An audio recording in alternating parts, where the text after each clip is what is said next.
तो हम करेंगे क्या, असेंबली ऑफ ओपन बियरिंग।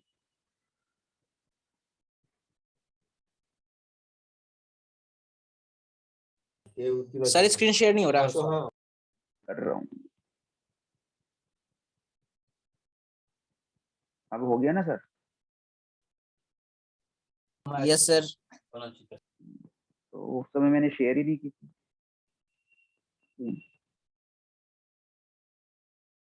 तो ओपन बियरिंग हमारे पास जो होती है वो ये आपके सामने है, ठीक है। इसका एक बॉडी होता है और बॉडी के अंदर ये एक बुश इंसर्ट हो जाती है। ये यू शेप की जो है ना बुश है, दिस इज ओपन बियरिंग। और बॉडी में ये इंसर्ट हो जाती है, बॉडी का ये पोर्शन है, इसके अंदर हम ऐसे इंसर्ट कर देते हैं इसको, तो थोड़ा आर पार निकल जाती है ये बुश। तो ये असेंबल्ड व्यू है इसका बेसिकली। इसके अंदर बॉडी होती है और एक बुश होता है, यू शेप का बुश होता है और बॉडी होती है। तो बॉडी का फ्रंट व्यू और टॉप व्यू या साइड व्यू। अभी हम असेंबली करेंगे तो हमें डिटेल दे रखा होगा कुछ ना कुछ, और डिटेल देने के बाद में वो आपसे कहेगा कि भाई आप इसकी असेंबल्ड व्यू का कुछ कुछ चीजें बनाने के लिए बोलेगा, जैसा कि हमने पहले भी किया, ठीक है।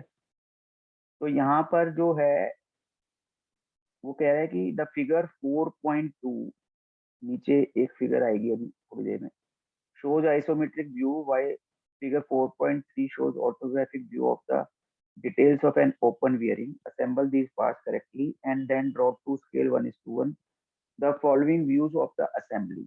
उसमें वो front view left half in section है, looking in the direction of arrow A, वो उसमें दे रखा होगा। उसका टॉप व्यू बनाना है हमें, और फिर लेफ्ट हैंड साइड व्यू बनाना है, मतलब लेफ्ट साइड से देखेंगे तो ऑब्वियस है वो राइट हैंड साइड पे बनेगा।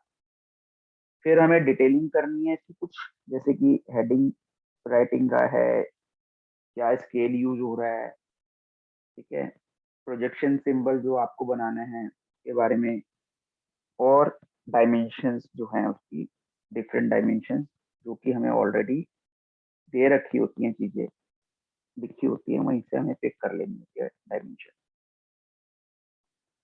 तो इसके अंदर हमारे 3 व्यूज बनाने की बात की है उसने, तीनों व्यूज हम देखेंगे बना के, वहां पर आपके पास 2 ही आएंगे, ठीक है। अब ये डिटेल्स है, अगर हम डिटेल को ध्यान से देखें तो क्या मेरा एरो चलता हुआ नजर आ रहा है आपको स्क्रीन पे? कुछ नहीं, नो सर।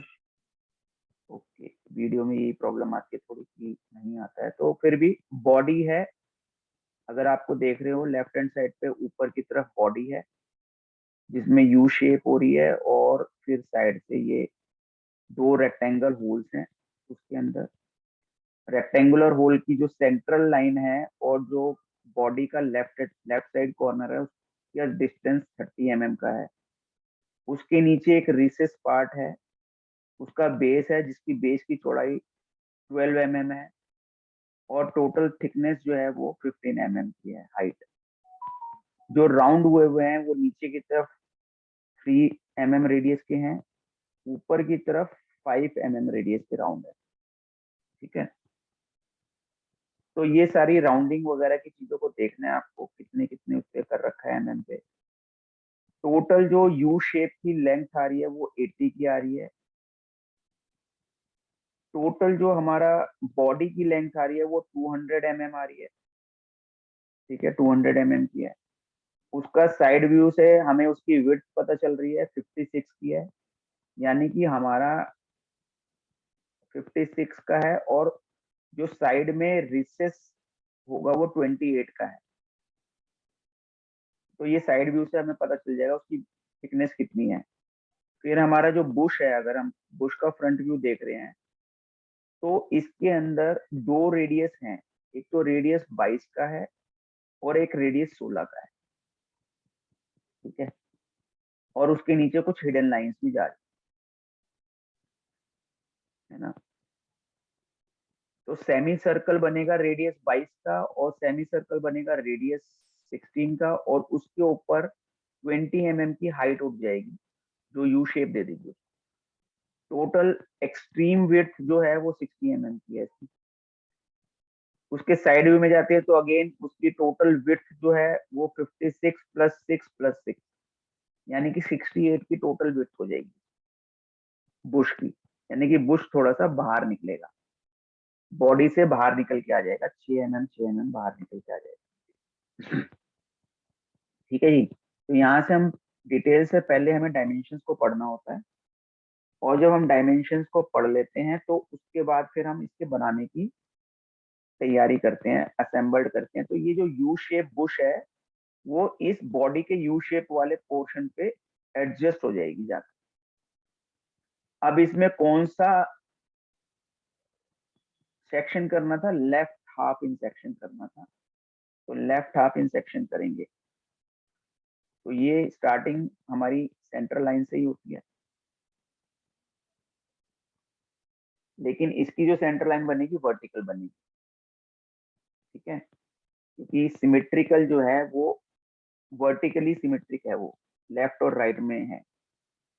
अब 200 का बनाने के बाद 12 की विड्थ दे दी उसको। ये रिसेस का काम हो गया 3 mm की हाइट देने के बाद। जो नीचे हमारा बेस बनना है बेसिकली वो बेस बन गया। अब इसको हम ऊपर की तरफ इसको राउंड कर दिया 3 mm का। 3 mm का राउंड करने के बाद हमारा जितनी हाइट होनी है 12 mm की हाइट होनी है आई थिंक,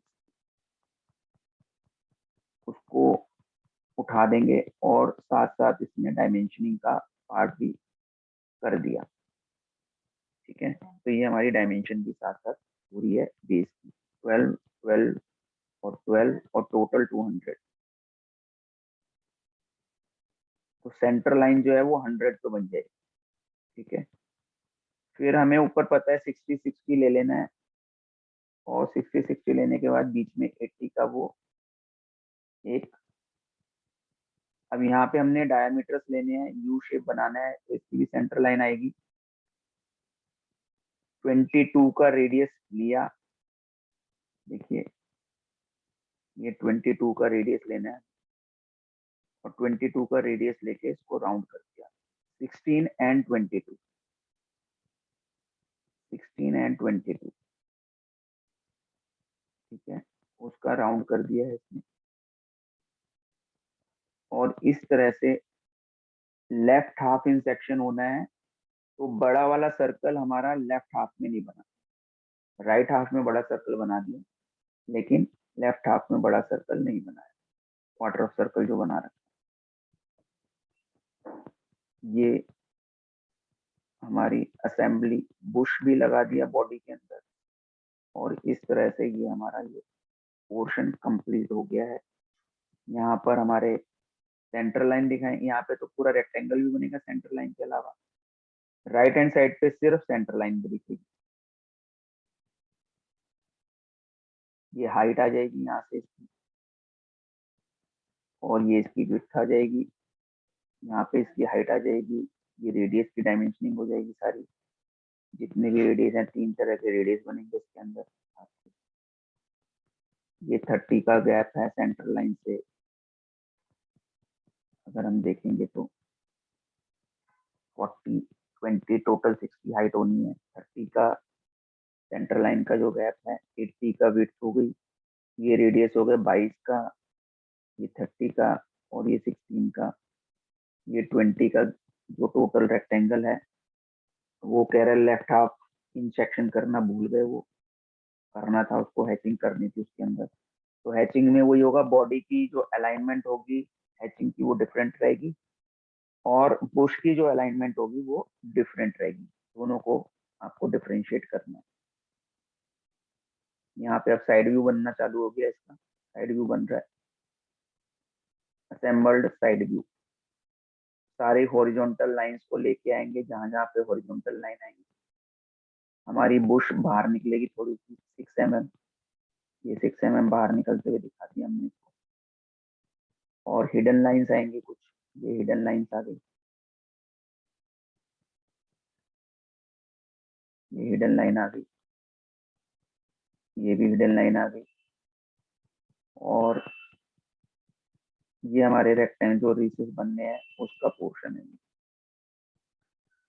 इसके बाद डायमेंशनिंग पार्ट आ जाएगा, अब हमारा डायमेंशन दूंगी और इस तरह से हमारा ये साइड व्यू भी बनकर तैयार हो गया है ओपन बियरिंग का।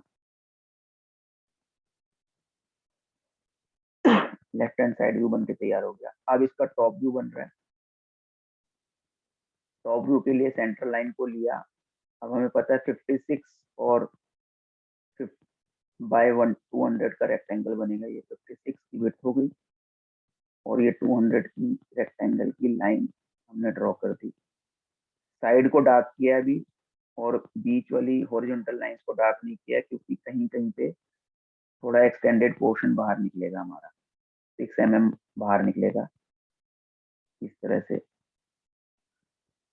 और जब ये निकल जाएगा तो अब हिडन लाइंस भी आएंगी हमारे पास। देखिए हिडन लाइंस आएंगी, इस तरह से हिडन लाइंस आएंगी।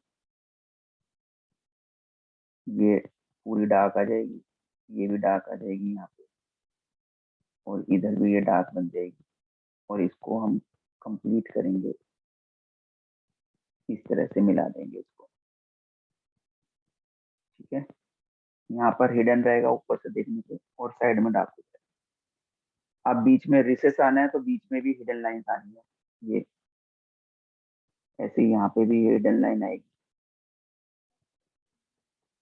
और ये रेक्टेंगल ऊपर से दिखेगा सेंटर लाइन बनाने के बाद।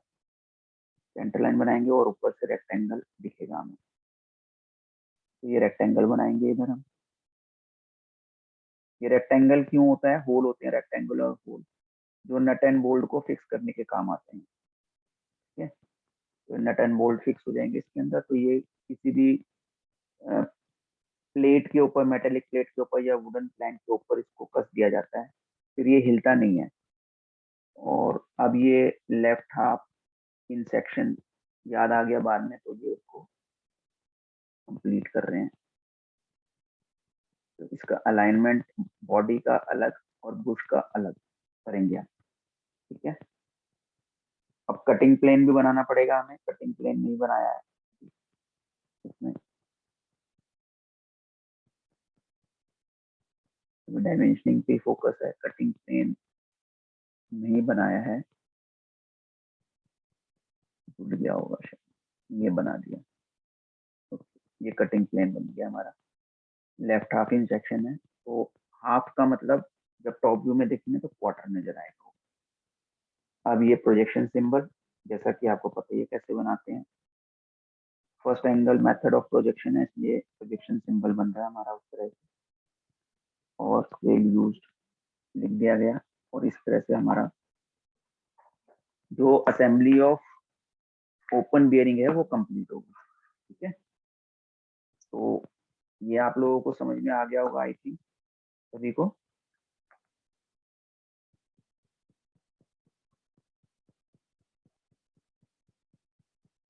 आगे समझ में सभी को? Yes, sir. कुछ किसी को पूछना है?